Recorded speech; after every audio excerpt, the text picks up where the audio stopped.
I talked last year about Bo Hansen, who had a concept album called Music Inspired by Lord of the Rings, and made a movie, generously speaking, of that album. Originally, the album was released in Sweden as Sagan om Ringen, which is the Swedish title of Lord of the Rings that I'm probably still mispronouncing. But when it came time to release the album internationally, Tolkien's publishers insisted the album title be changed to Music Inspired by Lord of the Rings, making it legally distinct from any authorized Lord of the Rings adaptation. I have no idea what they had to say about the televised version, if it was even on their radar. Since my introduction to this album was the televised version I covered last year, I was surprised to find that Bo Hansen's album and Bo Hansen's movie don't align exactly. The first track of the album is Leaving Shire, which happens about 4 minutes into the movie.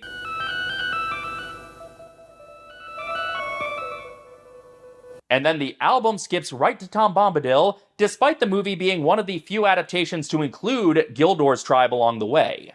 No track for Gildor on the album, so the track the movie uses for the first Black Rider appearance is actually the track written for Fog on the Barrow Downs, a scene which the movie skips. Frodo hörde hovslag och hoberna gömde sig i mörkret vid sidan av vägen. Hovslagen upphörde och Frodo skymtade något mörkt.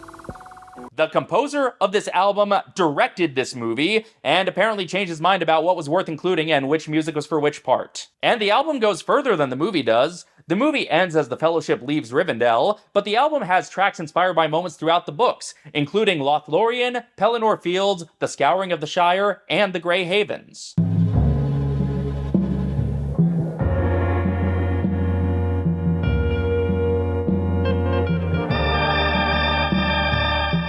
I guess Jackson's decision to make Lothlorien really unsettling has more precedent than I thought.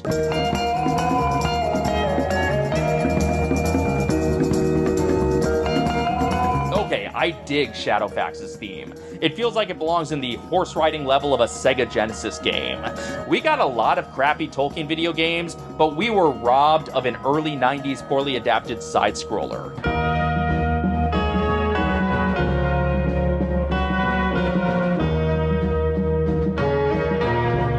Look, I'm digging this music, but I can't tell if it's supposed to represent Sharky's destruction or the cleaning up afterwards. I will be honest, Bo Hansen's music is not the genre that comes to mind when I imagine Middle-earth.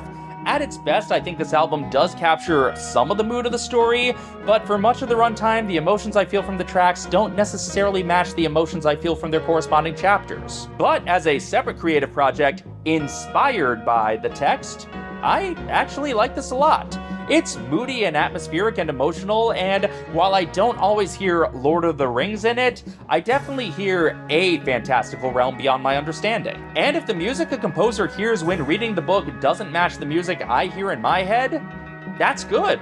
That's honestly what's great about art and creativity, about people bringing their own ideas to things, about people bringing their perspectives and their interpretations. How boring would it be if everybody imagined these books exactly the same way? I'd barely get 1 month of videos out of that.